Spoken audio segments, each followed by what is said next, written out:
నమస్కారం.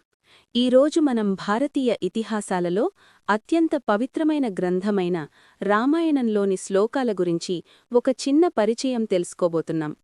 రామాయణం అనేది కేవలం ఒక కథ కాదు, ఇది ధర్మం, న్యాయం, భక్తి మరియు మనిషి ఎలా జీవించాలి అనే విషయాలను నేర్పించే మహత్తరమైన గ్రంథం. ఈ మహాకావ్యాన్ని మహర్షి వాల్మీకి రచించారు.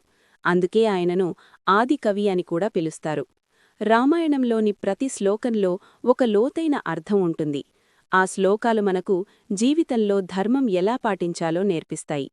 శ్రీరాముడు ధర్మానికి ప్రతీక, సీతాదేవి పవిత్రతకు ప్రతీక, హనుమంతుడు భక్తికి ప్రతీక. ఈ వీడియో సిరీస్లో మనం రామాయణంలోని శ్లోకాలను ఒక్కొక్కటిగా తెలుసుకొని వాటి అర్థాన్ని సులభంగా అర్థం చేసుకుంటాం. మీకు పురాణాలు మరియు ఆధ్యాత్మిక జ్ఞానం అంటే ఆసక్తి ఉంటే ఈ సిరీస్ను తప్పకుండా చూడండి.